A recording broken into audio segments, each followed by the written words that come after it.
My name is Kurosh Khoshalham. I'm from University of Melbourne, and I have the pleasure to chair this session today.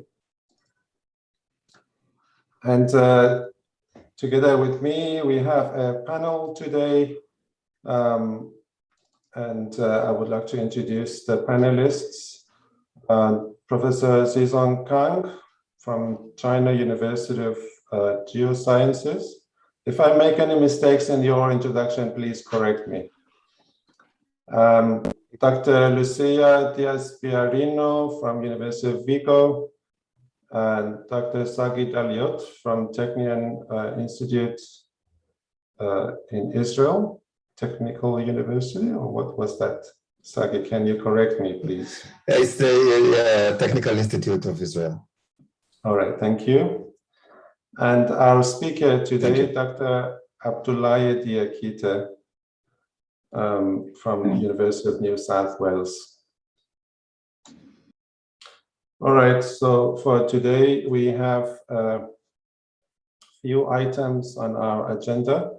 I think I already gave you an idea what's going to happen. We'll have a presentation by Abdu, but before that, we'll have an overview of the activities within the Working Group 5 of the ISPRS Commission 4 in the past 5 years, basically, since our term, which will end this year.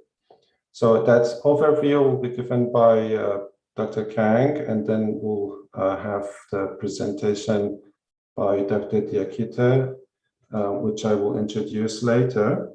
And then we will have some time for questions from you. Any questions you have, we'll have a question and answer session and a discussion related to both the presentation and in general the activities of Working Group 5 of Commission 4 of the ISPRS. So with that introduction, before I hand over to Zizong, the audience, if you have any questions, feel free to write it in the Q&A box, and we read your questions, and I will ask the panelists here to answer the questions. If I don't know the answer, I might answer the questions. Okay. With that introduction, I think we can start our first item in our program, which is an overview of the activities of Working Group 5 of Commission 4 of the ISPRS.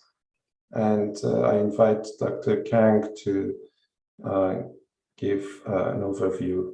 Thank you. Okay, thank you, Kurosh. So I guess everyone can see the screen. Yes. Good afternoon, everyone. I'm very glad to have you to join the webinar from the Working Group 5. Actually, this working group is focusing on the indoor-outdoor modeling, also the localization and the mobility. And I would like to represent my working group to have a brief introduction to the activities we held in the past years. Okay, my name is Zizong Kang. I'm from the Chinese University of Geosciences in Beijing. Okay, I would like to show this slide to a brief introduction of our working group. We have a very young team, except me. We have 4 officers. I'm the chair, and Kurosh and Lucia are the co-chairs, and we have the Sagi as the secretary. And our working group focusing on to promote the research on the aspects of related to the indoor-outdoor simulated reality modeling, or location-based surface, or the mobility aspects. And actually, I would see our working group is keeping active in the fields of the indoor aspects. And I would say in the past years, since and 16, we had a variety of activities which try to raise the interest and the attentions in the ISPS community. We had 2 workshops, indoor 3D in 2017 and 2019. One is in Wuhan and one is Ansheim. Both are very successful. And beside the 2 workshops, we also organize a couple of sessions in 2018 of the ISPS Commission for Midterm Synthesis in Delft. And also last year, we have a new practice in a virtual event. We organized a virtual section about indoor, which we think was quite successful. Beside the workshop and sessions, in the past years, we organized 3 same issues concerning the indoor aspects. One is in the ISPS Journal of Photogrammetry Remote Sensing. I would say this is the very first one, focusing on the indoor research. And one is the indoor LiDAR vision systems in the as one of the special issues of the sensor journals. And we also have one special issue focusing on the 3D indoor mapping and modeling, and in the International Journal of Geoinformation. So I would say the 3 themes issues play a very important roles to promote research on the indoor 3D in the community. Also, our working group was quite active in the scientific initiatives projects. And we have 2 scientific initiatives projects leading by our working group. And the Courage play a very important role, and I would like to thank you at now for your contribution. And the 2 scientific initiatives focusing on the indoor modeling, and the projects aim to build a benchmark data set for the indoor modeling, and also have a very nice test evaluation of the results of the indoor modeling from the communities. And also we have the collaboration with the Commission 2 Working Group 6, focusing on building the benchmark data set on the multi-sensor indoor modeling and positioning. And the last one, and is the focus of our webinar today, is the ISPS Scientific Initiative on IndoorGML. So Abdul will give a very good presentation focused on this topic later.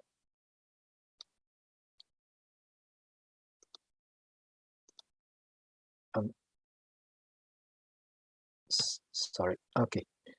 Besides,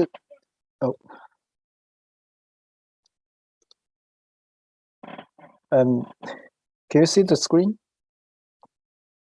Yes, we see your slide Okay. 5. Okay. Besides the official activities, actually, we are using the social media like ResearchGate. We established a project focusing on our working group, and we use the social media to share the interesting research results from our working groups, and also the updates of the working group. And I'm very happy because the project have more than 1,000 reads till date. So I think this is very good try to promote our research in the social media. Okay, now I would like to present some highlights of our activities. This is the statistics of the ISPS workshop in 2017. We have 56 submissions, which 38 was accepted. We organized 3 sessions, and at that event, we got the participants from 9 countries. I think this is very interesting, and this is the very first workshop we had since they established our working group.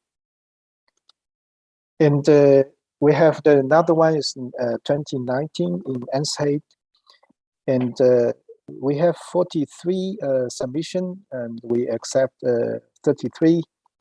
We organized 8 sessions, including indoor mapping, the modeling, positioning navigation, and the virtual augmented reality. And also we have joined a building model session with the semantics 3D and the IWIDF.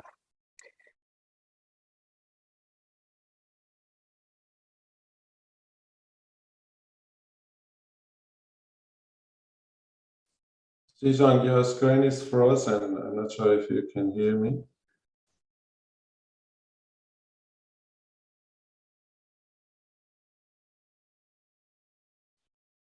Is it only me, or do you also see? No, it's he has a problem. I think some problem with the connection.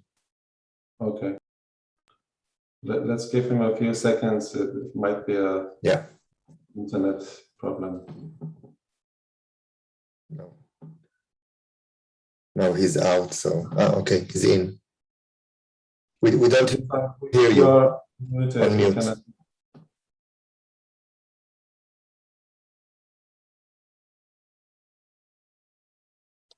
So can you hear me now? Yes, that's good. So shall we start from this slide, or missed you missed the previous one? Okay, so after the workshop, we publish a preface which conclude the workshops, which help the public to know the details of our workshop. And we also organize the sessions in the ISPS Commission for Midterm Symposium, focusing on our topic of this working group. And at that event, we also have the Commission for Midterm meeting. So we have a very good report at the meeting. And also we update our organization, the workshop at that time. And this is the agenda of the virtual session we organized last year. We have 7 presentations, and also we have the interactive phase with the audience as well. So, which proved very interesting event. Okay, this is the overview of the virtual event at that time. And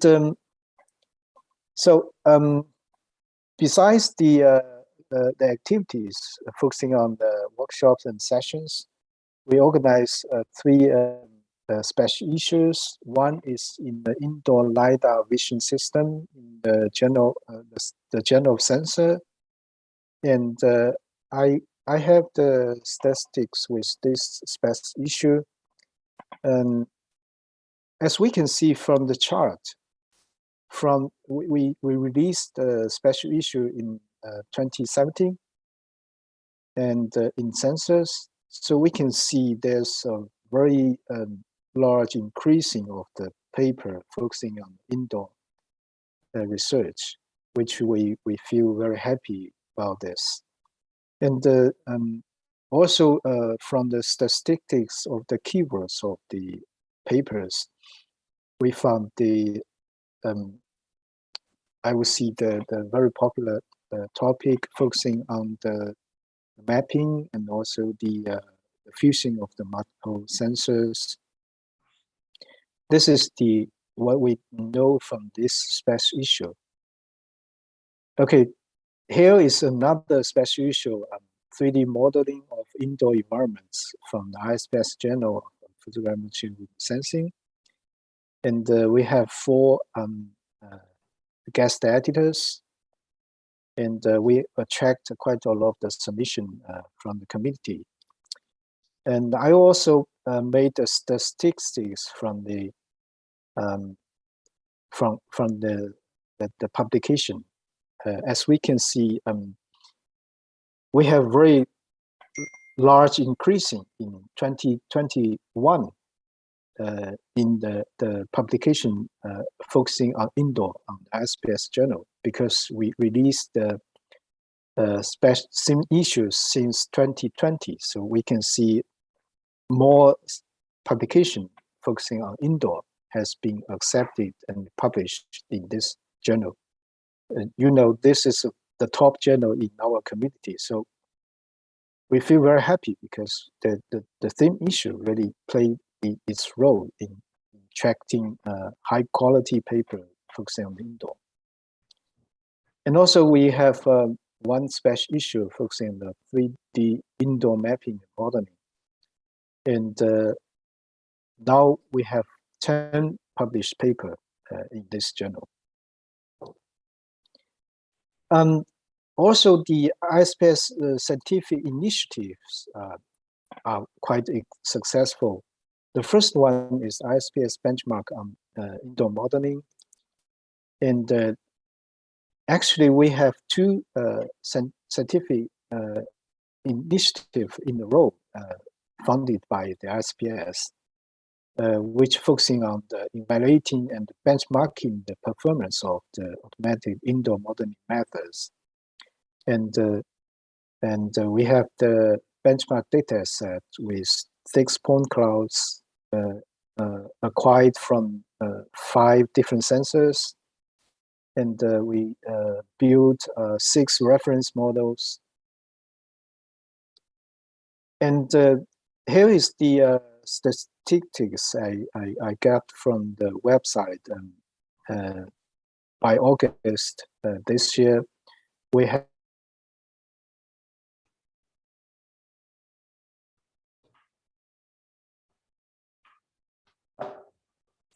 Zhisong, your screen is frozen again. Can you hear me?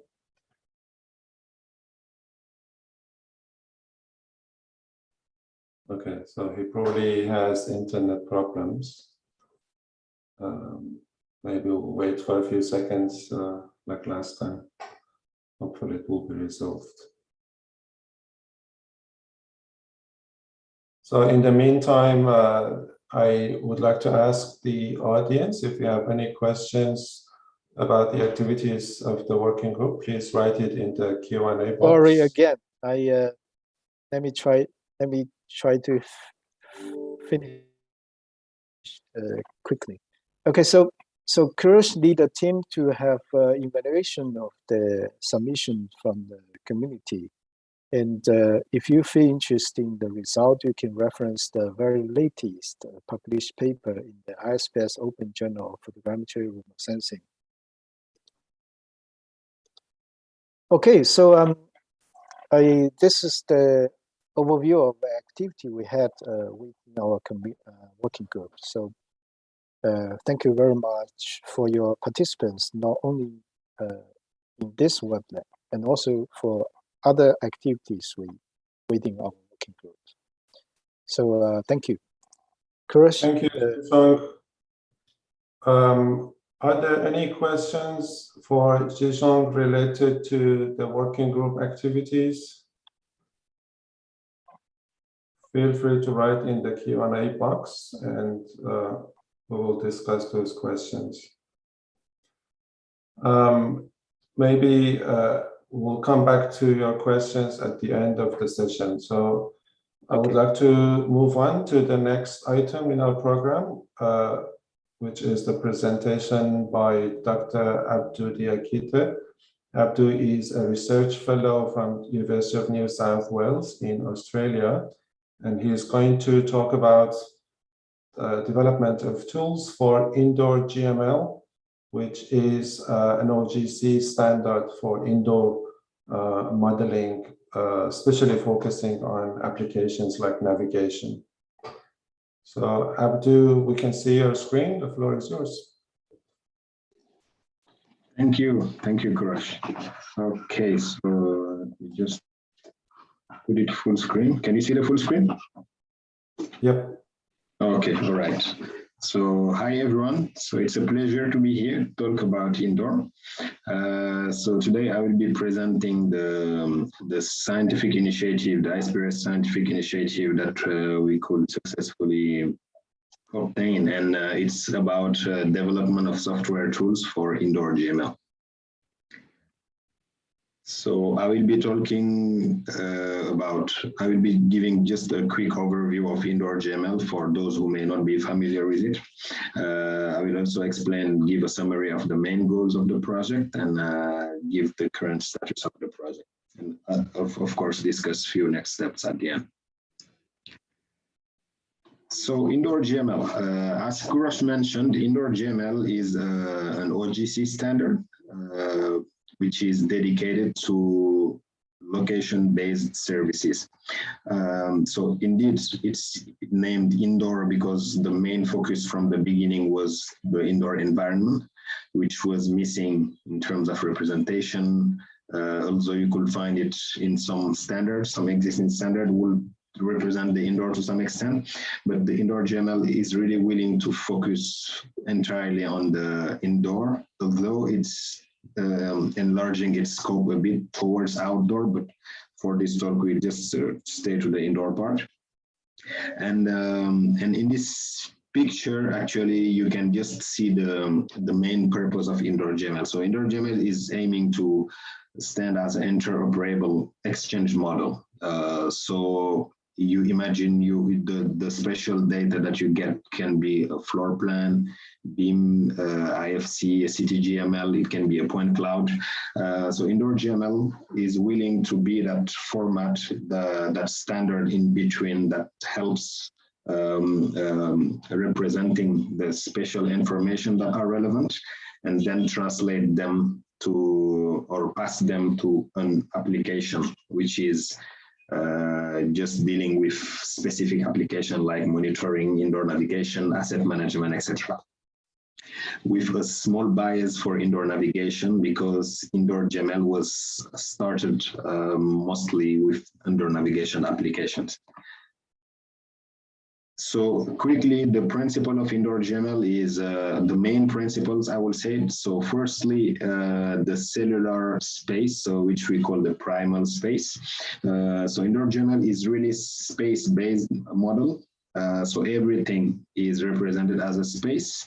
In this picture, what you see in green, in yellow, red, etc. So those represent different types of objects.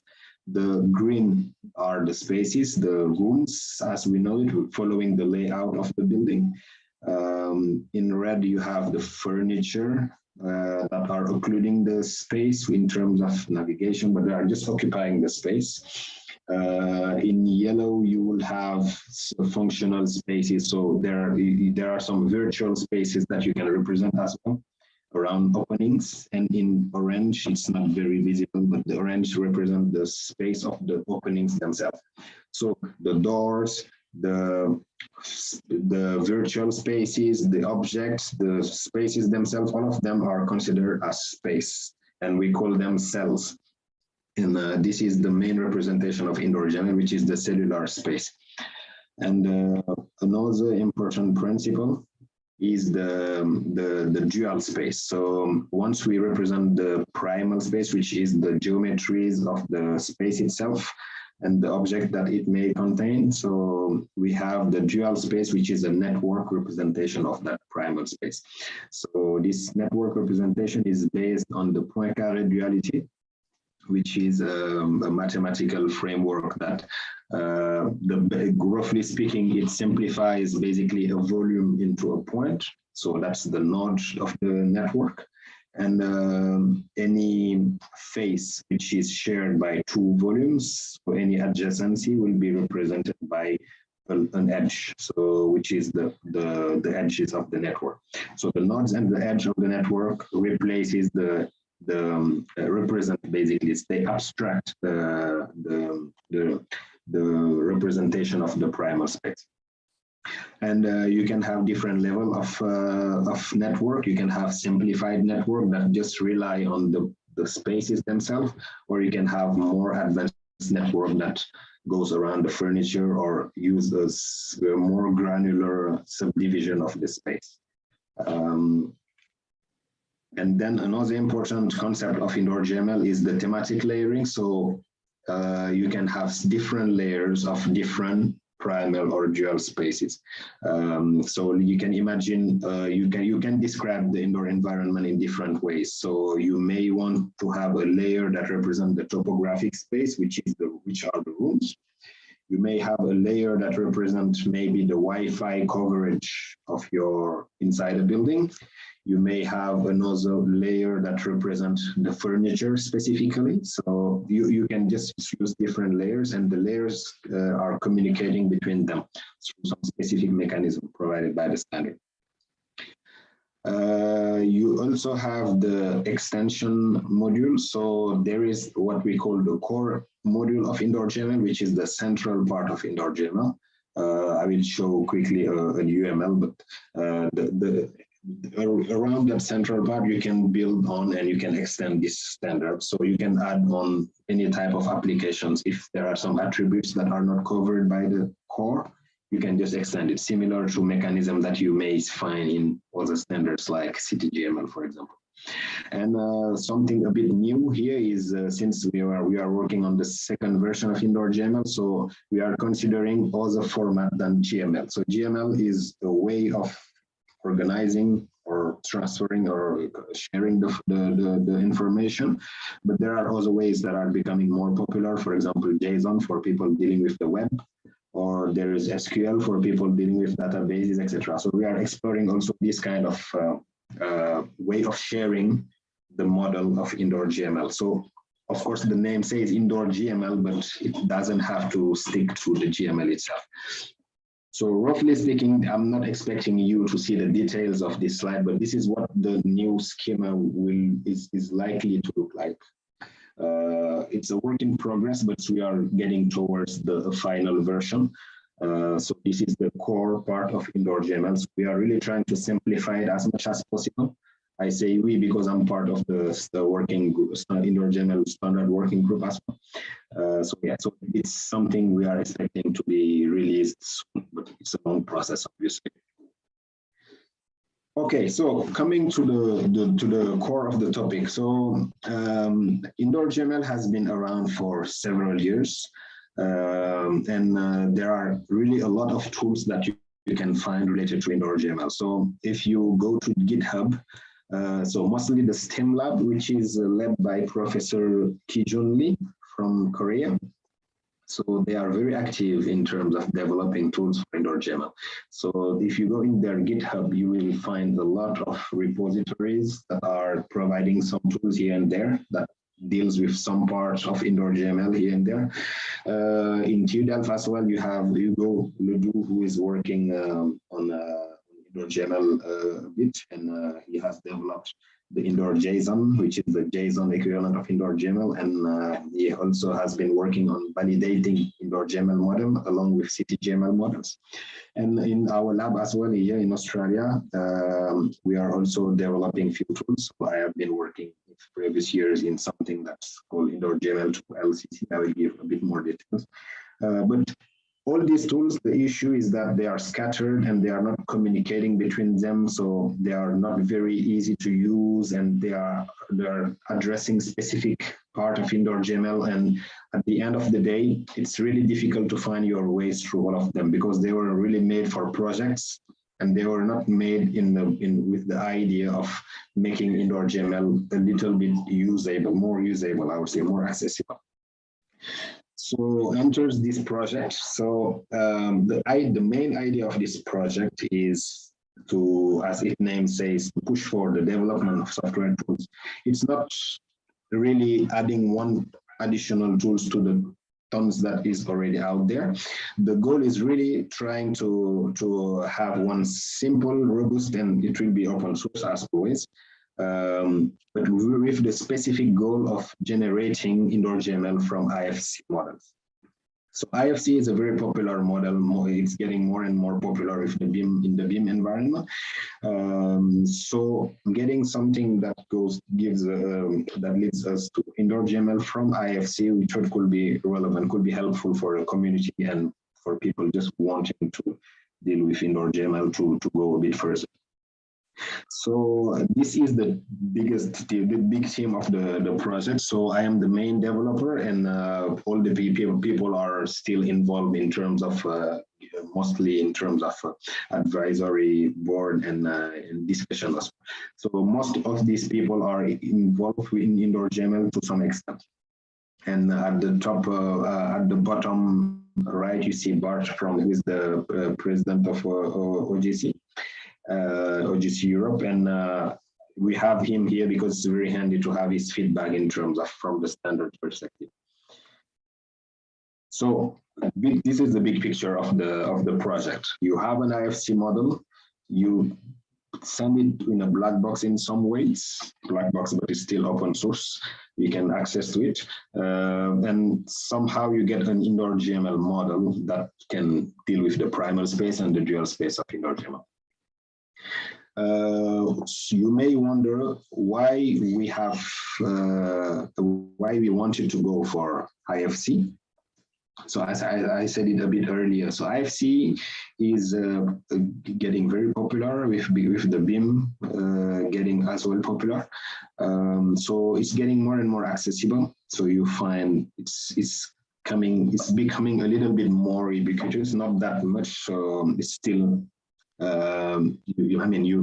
it's still not that straightforward to get an IFC model, but throughout the years I can see that it's increasing, and it's very, very much adopted in the architectural world, and there are countries that are enforcing even the use of this standard for their public projects, like UK, for example. So it's really getting used more and more.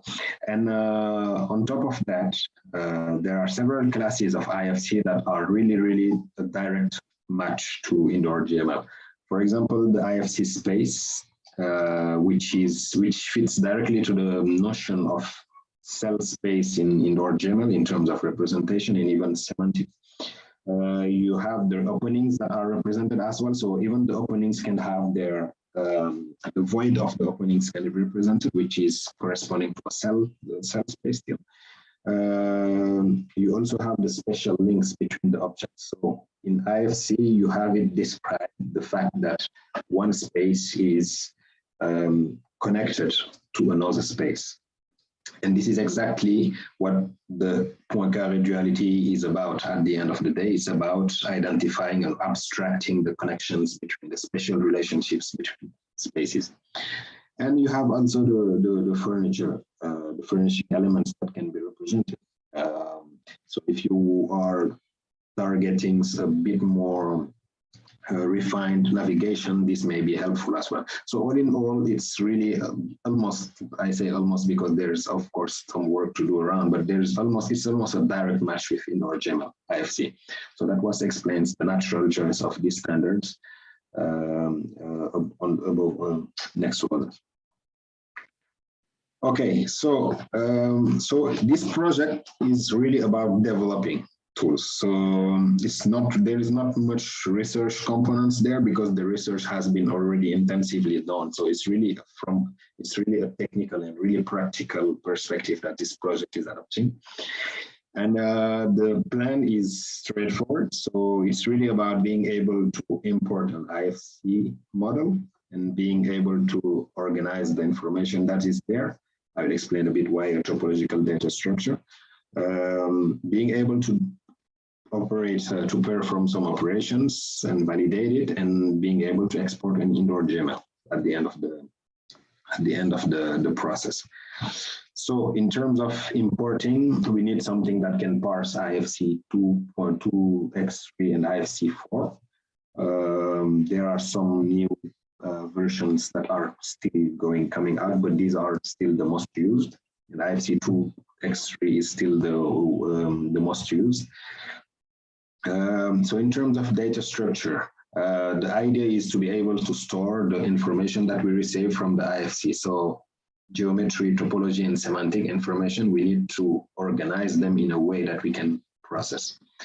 So that leads us to the processing, which is and the validation is mostly about ensuring that the cells are valid in terms of topologically valid, and not to deal with wrong geometries, wrong objects, which is common, by the way. Of course, it's about being able to compute the specific information that IndoorGML requires, so the nodes, the edges, etc., the point cloud duality from the original model. And finally, in terms of export, we are targeting to be able to export the 2 versions. So the version 2 is still a work in progress, but still we are using, we are expecting to export this, at least the beta version of it. And as well, if the times allows it, to deal with some other format like GeoJSON or IndoorJSON, whatever it will be, but a JSON format. Okay, so in terms of progress, the importing and topological data structures has progressed quite well. So several choices have been made for this project, and I will explain a bit why. First of all, in terms of importing IFC, so there are a lot of libraries in different languages of programming languages that can be found online. So we have made the choice of IFC++, which is a C++ library. First, because we knew from the beginning that we will use this next library. I will discuss which is C++. So it was a little biased, let's say, in that direction. But also IFC++ is pretty efficient in terms of reading and processing IFC information.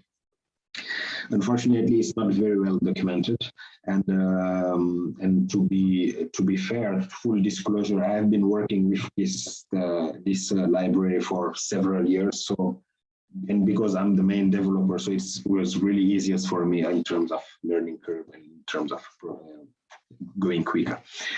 And the second one is in terms of data structure. So we relied on what we call the linear cell complex. So we are not calling it, it's called linear cell complex, which is a topological data structure that can be found, implementation can be found in Seagull, which is a very famous and robust computational geometric algorithm library, which is Seagull. Which what Seagull stands for. So it was a natural fit with IndoorGML because linear cell complex really sounds similar to cellular, the cellular spaces. It represents a volume just in a way that fits very well with the concept of a cellular space. So that's what I represented here. So VA, VB2 volumes, it decompose basically in different level of different dimensions. But at the end, you have also the interaction between the volume A and volume B. You can describe their adjacency. You can describe their topological relationship. And you can validate as well their structure on the fly. So in terms of processing and validation, so yeah, the topological validity was ensured by the data structure, so what I just mentioned. So the other part of the work was just about generating the nodes and the edges. So for computing the nodes is pretty straightforward. As soon as you are able to get the geometry, obviously you can always compute the average points from all the points of a space, for example. Of course, there are some constraints to consider, but it's a pretty straightforward process in general, as long as you can access to the geometry. But computing the edges is a little bit less straightforward. So I said it earlier that IFC is providing this information to some extent. So you can rely on the IFC directly and get this information. So IFC can tell you what volume is related to what volume. So if you go through it, you are able to recognize what are the nodes that are connected to which other node. So that's the direct reading. So we adopted two types of reading. The first is the direct one, directly from the file. But for some reasons, IFC, like other standard like IndoorGML, is pretty huge. It's pretty big in terms of classes. And the problem with those type of standard is they are flexible, but a bit too much. So so let's say one case can be represented in several ways. So you may miss some of these relations in some ways. So for those cases, or for cases where the IFC it's just wrong, which happens as well, so you can just have the automatic retrieval, but then you will have to use the geometry to recompute the adjacency between the shapes. So I said implicit or explicit because you can explicitly cut the faces. I will show a small example. You can explicitly cut the faces to represent them in a more explicit object, or you can just interpolate, basically guess that two volumes are nearby by computing their proximity. And finally, the export. For now, we have explored exporting V1 and V2, the beta version of the standard. So if the times allows, I will just show a very quick demonstration of what it looks like. Just give me a second. I will share my screen here. I will share this screen. Yeah, I will share the whole screen. So can you see this all white screen? It looks all white, yeah? Yeah, we can see it. Okay, so this is what the tools looks like currently. It has been constructed on top of a code that was based on Seagull. So it was a demo from Seagull. So this demo from the linear cell complex, it provides some open codes, etc. So we use it as a base. I used it as a base. And initially, I went with the idea of creating plugins rather than shaping the whole tools, because I wanted to allow people to add their own contribution without necessarily having to mess up with the whole structure. So I have two plugins here. One is IFC, so it's just about importing IFC, and another one is about importing IndoorGML. So what I will do, I will import a small file here because this is debugging mode and it's not necessarily quick because of course it's a work in progress. So it's a debugging mode. So while it's loading it, it's displaying a lot of messages and it's delaying the time. But yeah, the interface is likely to change because we want it, as I said, to make it very easy and straightforward. But here it's just dealing with the IFC classes. Just sorry for a second. Yeah, just to reassure you, this is the debugging mode. So once it will be released in the release mode, so all this part wouldn't be necessary. So it will be maybe 100 times quicker. But anyway, so so this is an interface I used to work with, and that's probably will be simplified. So you can basically pick the story of the IFC that you want to work with. You may not want to work with all the stories, so you can pick the one you want. And there are several options that may not be relevant, so just ignore them for now. So once you pick your spaces, okay, inner element, this is to deal with the furniture inside. So for now, I won't be dealing with them. And let me just load this. Okay, so basically, I just loaded one IFC files, which is, do I have it here? No, I don't have it here. Okay. So this is one of the common IFC files that's available. It's the FZK building. And all the volumes are just specific color. This is just to show that they are different volumes from each other. So there are a few operations available, like you can merge the coplanar faces because it's all triangulated, as you can see. you may not need all these triangles, so you can just merge the coplanar faces just to have the viewer a bit lighter. And yeah, you can just play with the viewer. So this is a basic viewer of Seagull, I would say. And now what happened is the IFC was loaded. So the two first part of the project, as I discussed, is importing the IFC and transforming into the data structure. So this has been performed already with the process that I shown. So all this structure from the IFC are already converted into this data structure that I call linear cell complex. So that's what we are looking at right now. This is the linear cell complex we are looking at. And then the next step is to, so this is still experimental, obviously, so you have several options, but we are only interested in this one, for example, which is bringing this this whole model into IndoorGML2. So you can wait a little bit, it tells you once it's done processing. Yeah, so a new thematic layer successfully created.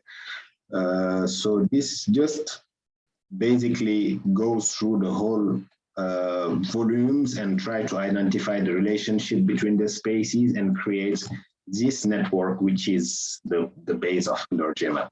So you can hide this. And so this is basically the network that gets extracted from this model. So what you are seeing here are just the spaces, by the way. So this is not the full building. These are just the spaces because that's the only relevant part of IndoorGML. Okay, and from there, so it's still really experimental. So from there, you still have the export.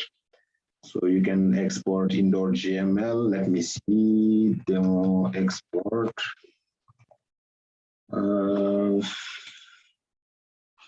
And successfully saved. So yeah, so it is still beta. Let me just get the file here, desktop. Let me just get the file. Where is it?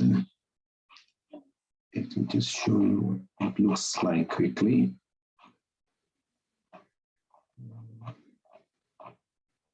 So let's see it in my desktop. How come? Just give me a second. Just give me a second. So I'm having issue to find the file, which is weird because I have two desktops. But anyway, I will just show the demonstration what the file is supposed to look like. Let me see it here on logical. So yeah, so it's the files is supposed to look like this. So basically you have thematic layers, you have new classes that you wouldn't have in the previous one because it's the 2.1 is still experimental. It's not yet the correct file, but basically it's writing the GML as we are expecting. Okay, so yeah, I will just go back, sorry, I will just go back to my slides to finish.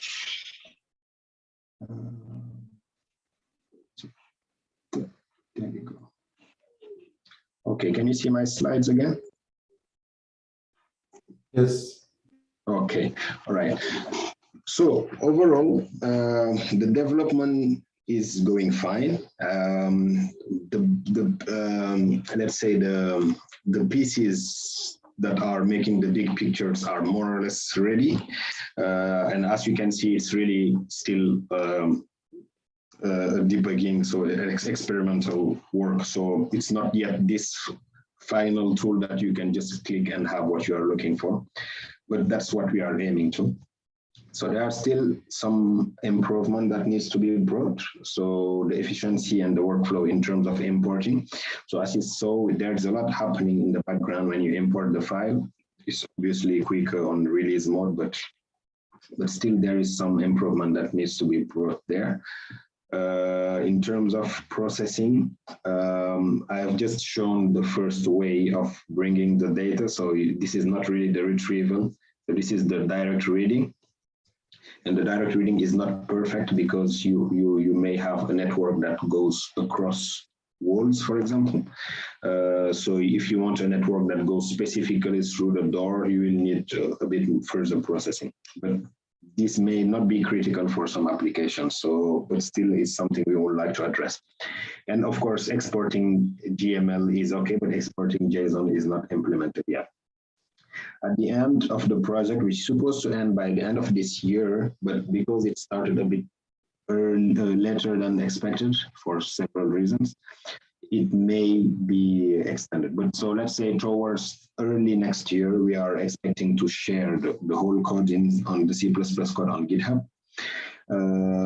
Obviously, it's always a hurdle to compile code. So we want to have some package versions that are really easier to use, more straightforward. So some binaries or installer Docker, etc. Something that is easier to deploy. And of course, we want to test multiple OS. And finally, just a quick discussion and to open the discussion if the time is allowed. So of course, open source tools have advantages and limitations. So we love very much open source tools, but because it's open, it's freely accessible to anybody. It's not necessarily easy to use because it takes time to make a code usable, and people don't necessarily have that time. Mostly when we are academics and we want to prove concepts, we don't necessarily spend the time required to make a code very usable for the bigger community. And if the community is small, it's even worse. So we think in this project that it's a way to address that is really to make a tool with a very specific goal. So easy to use, even if the background is difficult, even if people may not be familiar with the code or understand what's happening there. We want to reach to a broad community, so we want to make it very usable and very, very easy to use, basically, for a very specific task, for now at least. And the aim is to reach out to the maximum of people and just to help people benefiting from IndoorGML if they want to. And by the way, I just want to let people know that in the IndoorGML standard working group, we are always curious to hear from you if you are interested, or if you are working already with IndoorGML. We are really curious to hear what you are doing and understand if the way we are developing the standard is adequate or not. With that, I will finish my talk, and I went a little bit over time, so I'm sorry for that. And I'm happy to answer to your questions if you have one. Thank you, Abdul. This was a very interesting presentation. And we have 5 or 6 minutes left. Are there any questions from the participants or the panel? In the Q&A, if you are a participant, you can write your question in the Q&A box. Maybe to break the ice, Abdul, I have a question. Yes. You know, with the BIM models, when we use IFC, there is usually software to generate a BIM from point cloud. So there's like scan to BIM software, Autodesk Revit, for example. If we want to convert a point cloud to an IndoorGML, should we convert first, create an IFC, and then convert to GML, or is there a tool to directly create a GML file from the point cloud? So yeah, that's a good question. So there are so at least with this project, you will have to go definitely through IFC or through a BIM, which is not that straightforward. But there are tools. So for example, from the Steam Lab from Korea, I know they had a project in which they were trying to get IndoorGML directly from point cloud. So they may have some tools already that can handle point cloud and extract, but it wasn't, I don't know to which extent they went, but I have heard some project about that. But currently the process to go to IndoorGML, I am not aware of a direct process from point cloud apart from that project. So I would expect someone to get a BIM and then maybe use later on when we will release this, it will be easier probably. Thank you, Abdul. Any other question from the panelists?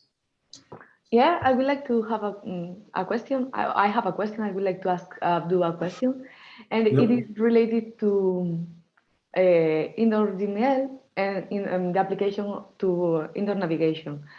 I'm wondering if it would be possible to store in the dual space attributes such as, for example, visibility or corridor width or slope or any kind of attribute useful for navigation.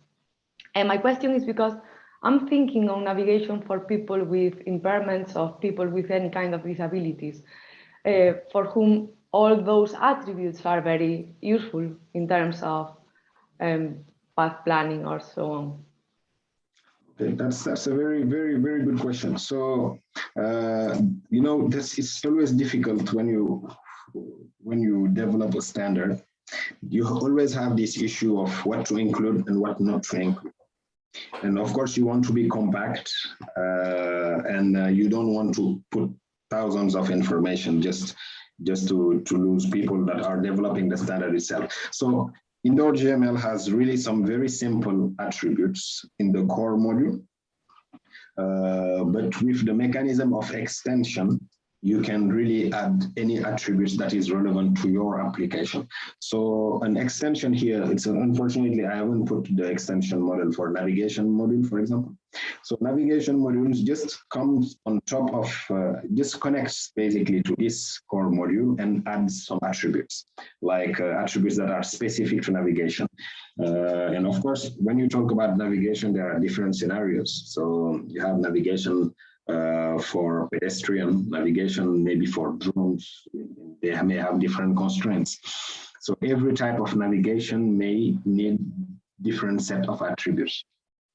Of course, we cannot include all of them in the core module of IndoorGML. However, you can include them through the mechanism of extension. So I think the easiest way is to say it is possible to add all of those information, but it will require the development of an extension model. And there are quite a lot. If you look in the documentation, there are most of the, in the literature, sorry, most of the papers are trying to bring some new attributes here and there, and they are attaching it just to the core module. And that's the only condition. It has to be linked to the core module. Thank you, Abdul. Yeah. Any other question? I would like to ask a question. Actually, as Krush asked the previous question, we have one ISPS journal paper published this year, focusing on from the raw dataset from point clouds to the IndoorGML navigation elements. And actually, this paper was focusing on the navigation elements from the space. I mean, we consider the space, each space as a load for the navigation. But actually, I would like to know if we are considering weighting the space, let's say in the roof of big shopping mall or supermarket. We have different organization of the furnitures, or different organization of the furniture will provide different navigation models. So do we consider to try to understand the navigation model within the space from the specific, let's say the public or emergency use for the people? Yeah, so that's a good question as well. So, that has been probably the focus of indoor navigation researches in the last 1 or 2 decades. It's about people really trying to understand that, probably the last decade, people trying to understand the real complexity of the space, because we used to really simplify the space as just one room and that's pretty much it. But as you said, if you go in a shopping mall or if you are in an airport, the space is huge. So you cannot really rely on very simplified model or you will miss a lot of information. So Probably IndoorGML is very conscious of that, and it reminds me that I should have added one of the major principles of IndoorGML, which is the space subdivision, and it's really oriented towards that. So it's about adding some granularity to the space so that you are able to describe the detail of what's happening in your indoor environment. This combined with the thematic layers. So thematic layers basically here, this is common example. You can even find it from the version 1, but you have different layers for different purposes. So you can have different layers for different profiles, for example, of people working around the space. You can have different layers for different layout of the furniture of the space. So all of this can be represented. What is really complex in that space and what the research is still looking at is obviously the interactions between those layers. How is it supposed to work? How can you really abstract the space of somewhere which is used for some time and not used for some other time? So it is not that straightforward, but IndoorGML is very conscious of all those issues, and they are to some extent considered in the version of the standard, which is even more with the coming version. And yeah, just to say that I believe that IndoorGML can handle those cases that you just mentioned with the mechanisms that are currently there. But there's still some research that needs to be done to clarify specifically the details of how the complexity of the indoor can be really modeled fully with a simplified model like IndoorGML. Yes, I agree with you. The subdivision of the space within the big space will be more complex. Yeah. Actually, we are working on other papers. We identify the barrier, obstacles within the space. In terms of the obstacles, we can divide the subspace. So yeah, hopefully I can share the research in the future. Okay, thank you. Yeah, thank you. Thank you, Abdul. Thank you, Zizong. We are a bit over our 1 hour time slot. Sagi, any questions or comments from your end? Yes, thank you. I don't want to a quick one. Take more time. I'll try a quick one, and maybe we can continue later. So I'm just curious about whether IndoorGML can store reliability information, meaning that some services rely on the data, so you might want to know how accurate a certain feature is in terms of geometry or topology. So the question is whether it can store it, or you can produce some kind of an extension that IndoorGML can use the extension to have this information. Thank you. Thank you. That's a good question as well. So IndoorGML, yeah, that's true that it doesn't store by default this type of information. But of course, as the same with Lucia, so extensions can be thought in that direction. But there are also some tools that are really concerned about validity. So that's what I mentioned. One of them, is the tool that is developed by Hugo Ledoux in TU Delft, which is really looking at validating the CityGML or IndoorGML model in terms of geometry, topology. So it's agnostic from what the model is really about, but it's really looking at geometry and topology from the really purely mathematical perspective, which is helpful. But I mean, anything which will maybe be a bit more application oriented or a bit more specific to some application will probably need to go through an extension. And yeah, so and that's something we want to simplify as well, like just in the documentation to make it clear or to show how to create an extension for IndoorGML. Yes. So if I could just add a short one. So I referred mostly to the infrastructure that was used to produce the GML, either laser or photogrammetry. So you have some kind of accuracy, inherent accuracy in the production. So if you can also store that in this IndoorGML. Right. So that's a very interesting point, because we can think of an attribute that tells basically the origin, because IndoorGML in itself is not really coming from nowhere. So either you draw it manually or you produce it from something. So that's a very, very good point. So probably I will have this, I will bring this idea to the working group, and it may end up as an attribute. Thank you very much for this. Thank you for your response. Thank you.